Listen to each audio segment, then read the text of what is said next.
On today's program, in the Soon on the Screen program, you can learn about the American superhero movie Ant-Man, based on Marvel Comics.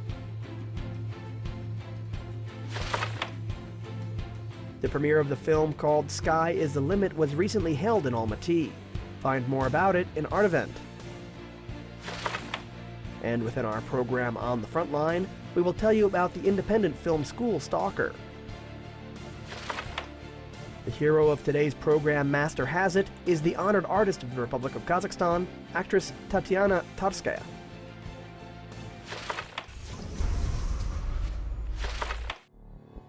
Distribution of the film Ant-Man is coming soon. It is an American superhero film based on the characters of the eponymous Marvel comic book. This will be the 12th movie which takes place in the Marvel Cinematic Universe. Peyton Reed is the director of the film. It stars Paul Rudd, Michael Douglas, and Evangeline Lilly.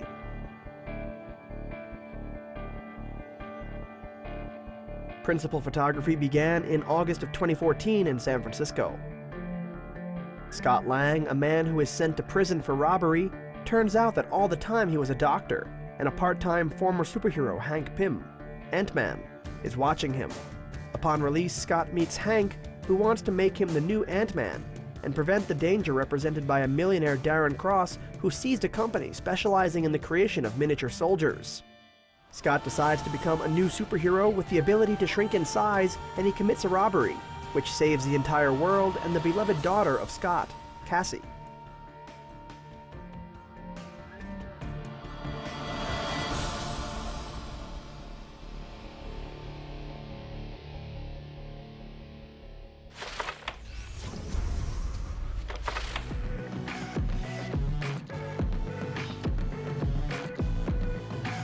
Recently, a long-awaited premiere of the adventure drama Sky is the Limit was held. Production of the picture spread over 4 years period and required a huge budget of several $million. For the first time in the history of Kazakhstan, cinema together with domestic stars and a whole galaxy of international stars of world cinema worked in the same set.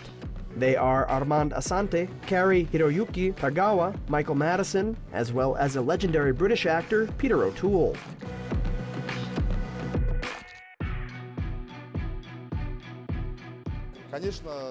Of course, we wanted to show the younger generation that they do not suffer the gangster romanticism that leads only to deprivation, pain, and death. We polished the film like a real diamond for a long time in order that the whole world could see our beautiful Kazakhstan. And of course, we wanted the film to have an excellent quality.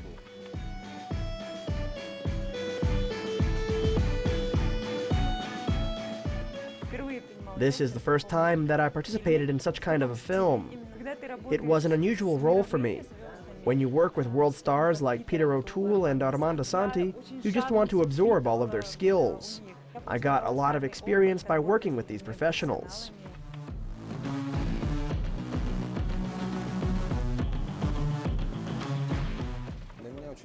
The most important thing for me is how the film will look on the screen. To rate my own work, of course, is difficult because all these pictures were carefully lined up and shot. And of course, I worried a little bit about the results. But now, watching the movie, I warmly remember the film set. Let the audience appreciate the good or the bad camera work.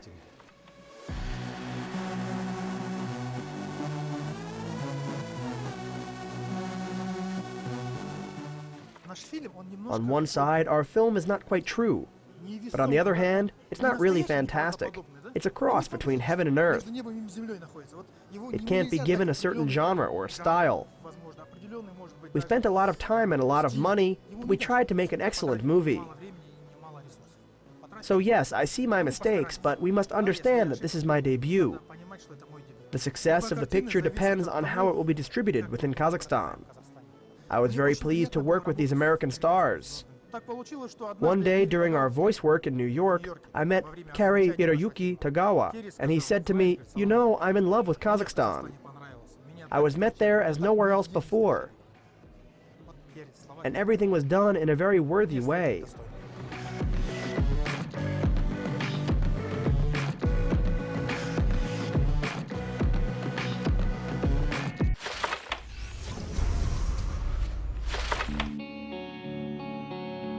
Not much time has passed since the independent film school Stalker was opened in Almaty.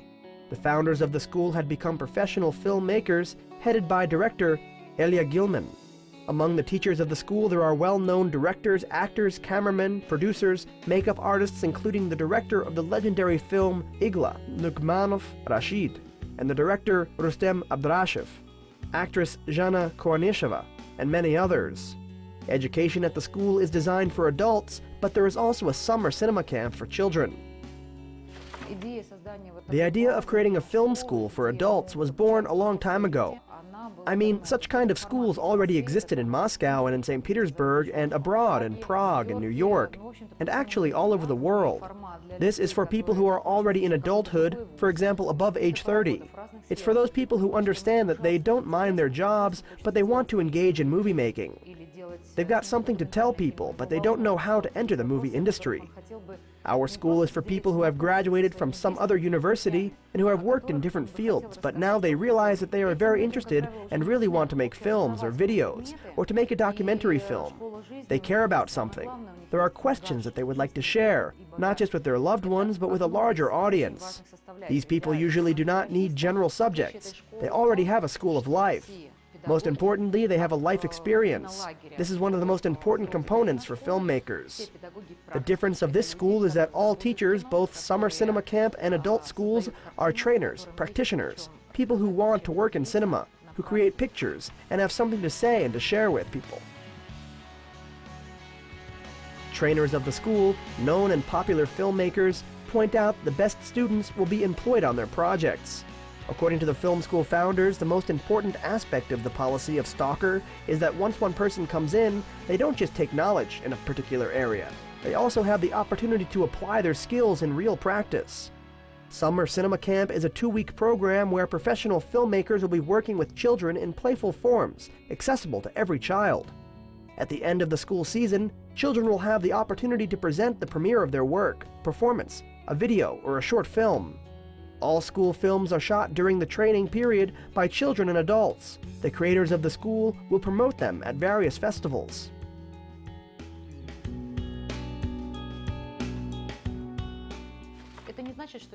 It doesn't mean that these children will become filmmakers, but they will develop their tastes and their interest in music, picture, painting, vocals, and dancing.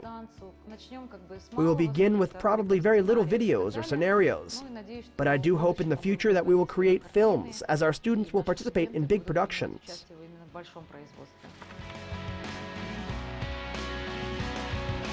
Also, the founders want the summer camp to be accessible to even special needs children.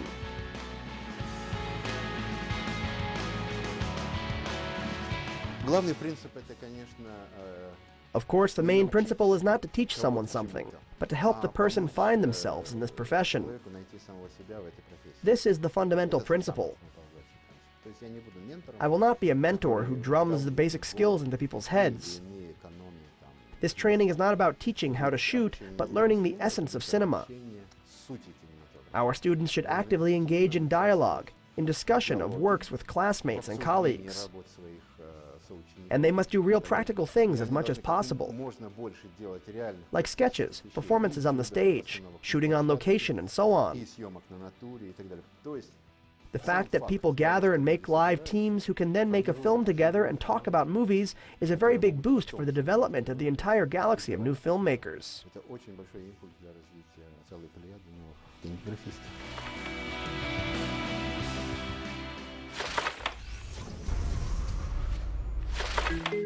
The heroine of our program is the honored artist of the Republic of Kazakhstan, the actress of the State Academic Russian Theater for Children and Youth, named after Natalia Tsats, Tatyana Tarskaya. Her love for the theater began as a childhood dream about the stage. Up until this time, she is still dedicated to that dream. The name Tatyana Tarskaya is included in the encyclopedia Elite of Kazakhstan and the Golden Book of Kazakhstan. In 2001, she was awarded the title of Best Actress of the Year. In addition, she is the winner of the Altan Adam Award for the achievements in performing arts.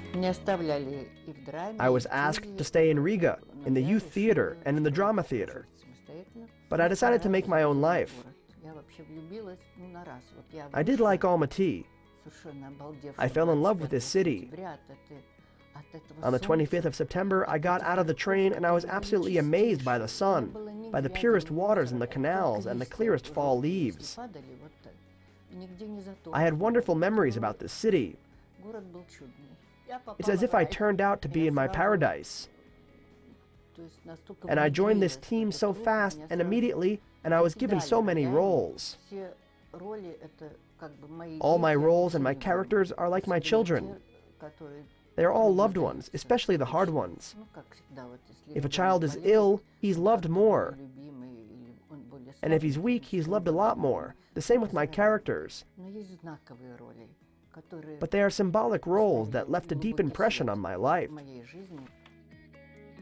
Throughout her long career, Tatyana Tarskaya played more than 90 roles. One of the most unique and unexpected of them is the role of the little boy Douglas from the amazing and very light spectacle Dandelion Wine, based on the novel by Ray Bradbury.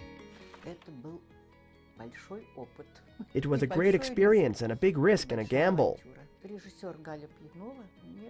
The director of the play, Galina Pianova, once said that she would like to work with me, and I, of course, agreed.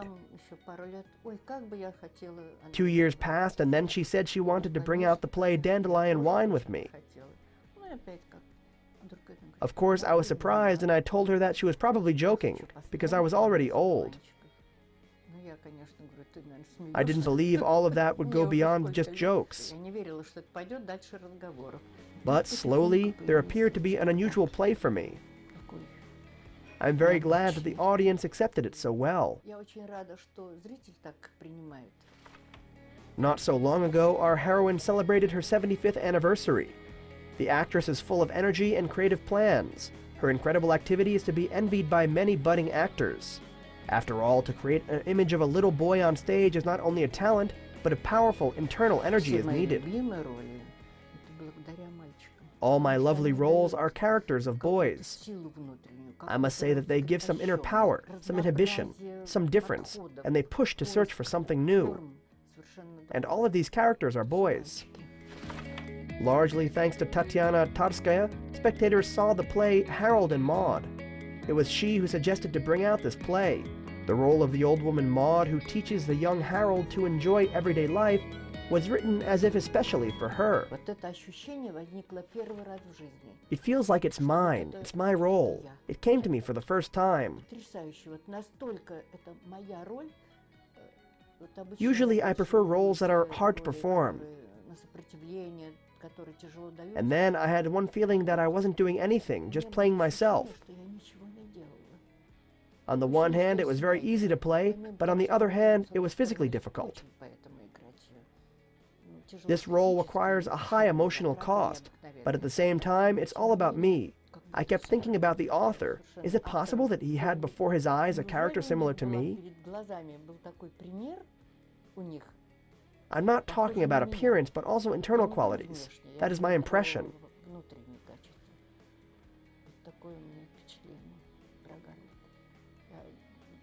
I'm madly in love with this role. I get up every morning happy knowing that I will play this performance.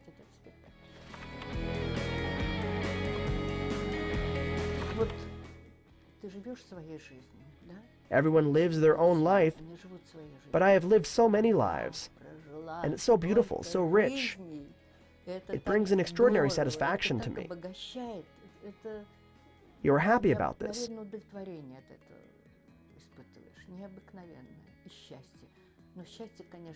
When you're on stage and suddenly there comes some totally new, unusual silence, then you realize that you breathe together with the audience.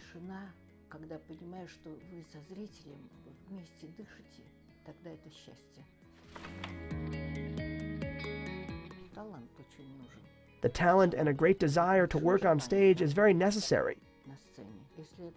If this desire exists, then there will also be a power that will go to the audience. It will fly into the spectator, and the power of the audience will then fly back to us. And only when this exchange happens, it means that we've won.